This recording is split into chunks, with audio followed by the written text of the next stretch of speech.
Voici les mouvements que nous allons apprendre aujourd'hui.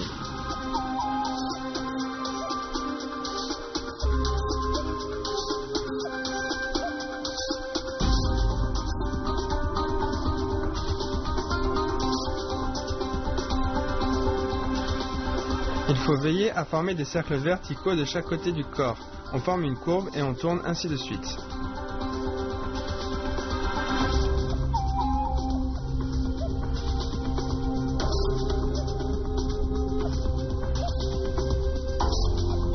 On met la lance contre le dos et on tourne le corps. Quand on tourne, la lance tourne naturellement du dos vers l'avant. Il ne faut pas la ramener avec force.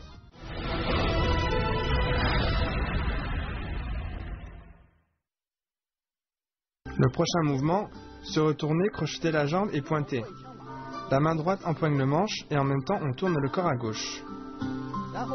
Puis on lève le pied droit qu'on crochette derrière le genou gauche, c'est crocheter la jambe. Et on pointe avec la lance vers le bas.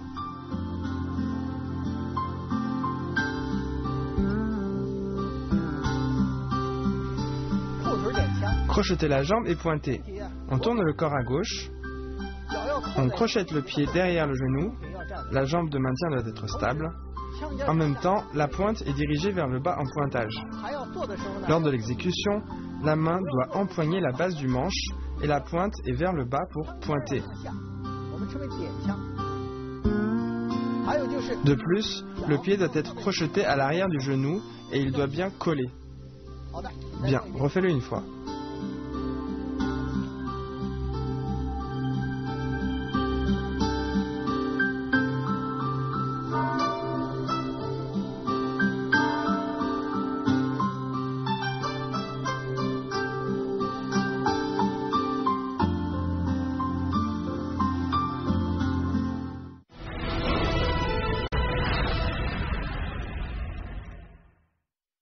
Le prochain mouvement, trembler en pas vide. On recule le pied droit, la main droite tire la lance et en même temps on allonge le bras gauche et on empoigne la lance. Je refais une fois, regardez bien. Trembler.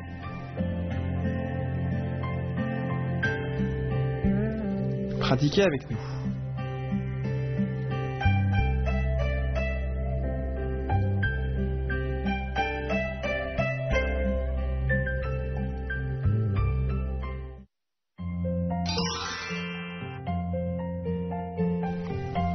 Se retourner, crocheter la jambe et pointer.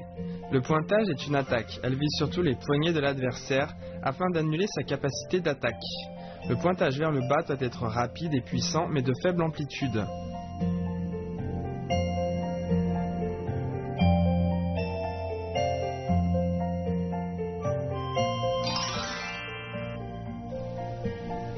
Trembler en pas vide. On l'utilise surtout lors d'une attaque directe de l'adversaire. Le tremblement permet de le désarmer ou bien de l'obliger à changer de direction. On part de la souplesse vers la dureté, la décontraction vers la tension et on sort la force explosive.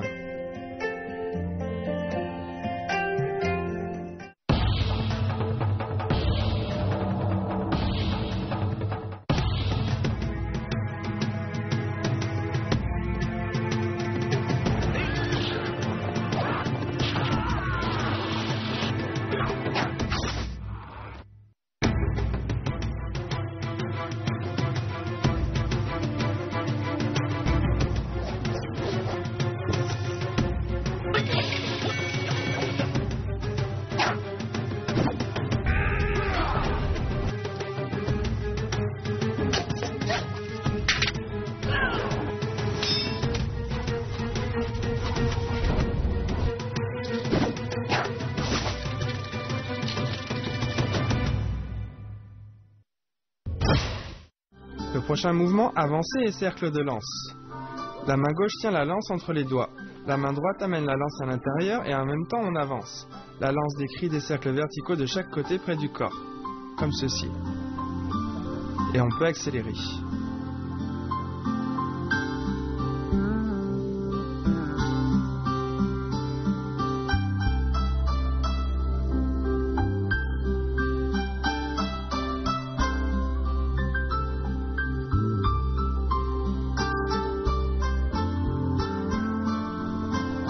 Les cercles de lance commencent à partir de tremblés en pas vide.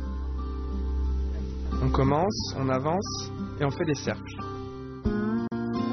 Lors des cercles, il faut veiller à former des cercles verticaux de chaque côté du corps. On forme une courbe et on tourne ainsi de suite. Attention, on empoigne la lance à son tiers inférieur. L'autre main est au-dessus. Ainsi, la main avant peut aller et venir. Donc quand on fait le mouvement, la main gauche glisse mais pas la droite.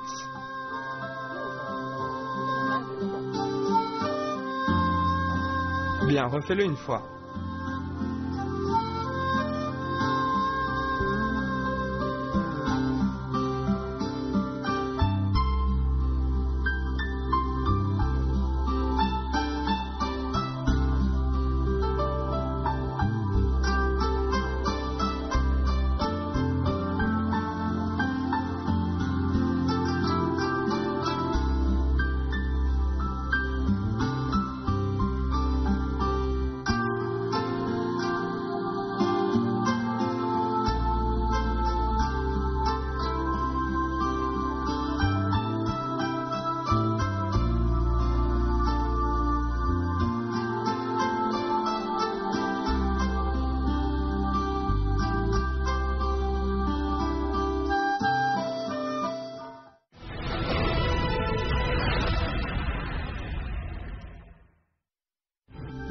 Les cercles de lance en avançant se font à partir de avancées et cercles de lance auxquels on rajoute 2 pas vers l'avant. Je le fais une fois.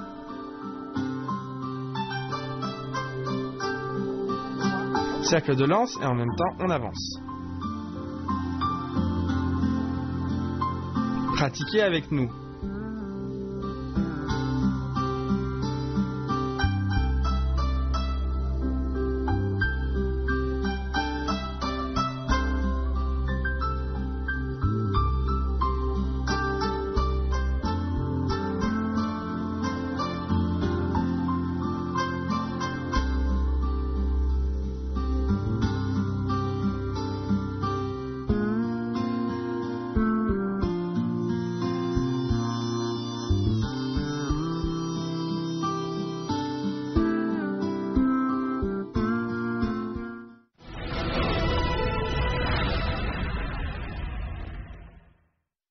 Portez la lance en croisant le pas.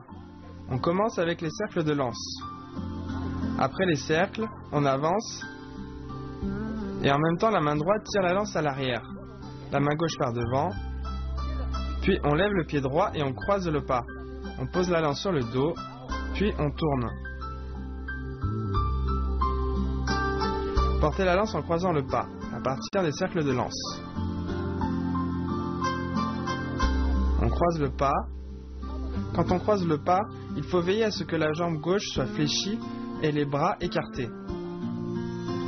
Puis on tourne le corps. On met la lance contre le dos et on tourne le corps. Quand on tourne, la lance tourne naturellement du dos vers l'avant. Il ne faut pas la ramener avec force. Pendant la rotation du corps, la lance est déjà sur le dos, puis en suivant la rotation du corps, elle sort d'elle-même. Donc attention durant l'exécution. Bien, refais-le une fois.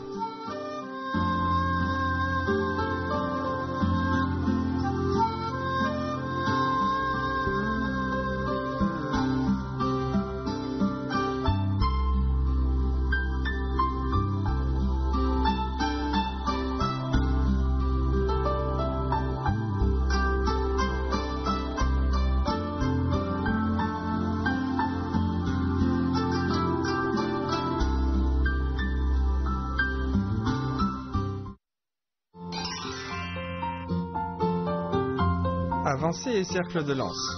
C'est surtout un mouvement de défense. Lorsque l'attaque adverse n'est pas distincte, on reste protégé et on peut trouver une opportunité de contre-attaque. Lors des cercles de lance, la lance décrit des cercles verticaux le plus près possible du corps.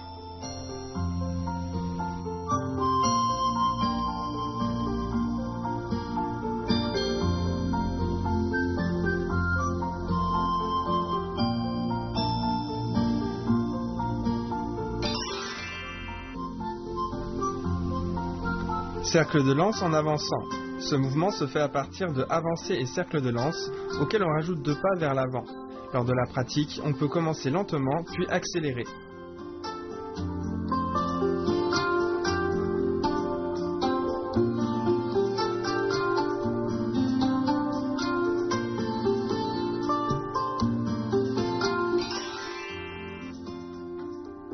Porter la lance en croisant le pas.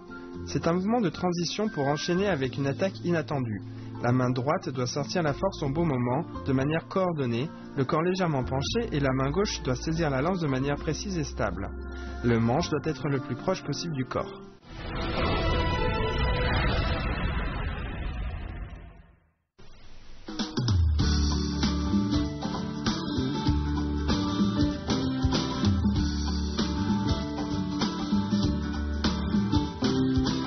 Zhang Fei, ayant pour surnom social Yi De, est un célèbre général chinois de la fin de la dynastie des Han et du début de la période des 3 royaumes. Il servit sous les ordres de Liu Bei, le fondateur de la dynastie Shu.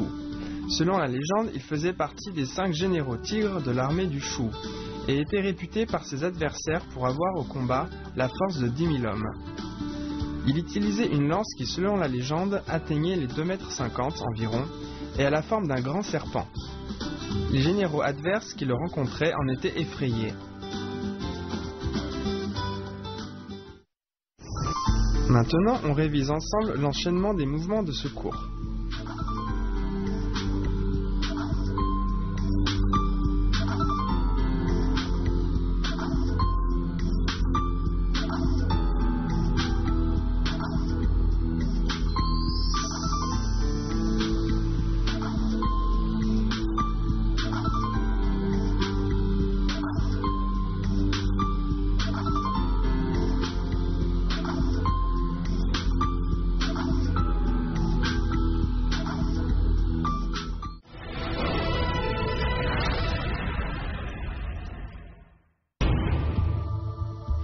Regardez l'ensemble des mouvements des 2 premières parties de la forme de la lance. Pratiquez bien de votre côté. On se retrouve au prochain cours.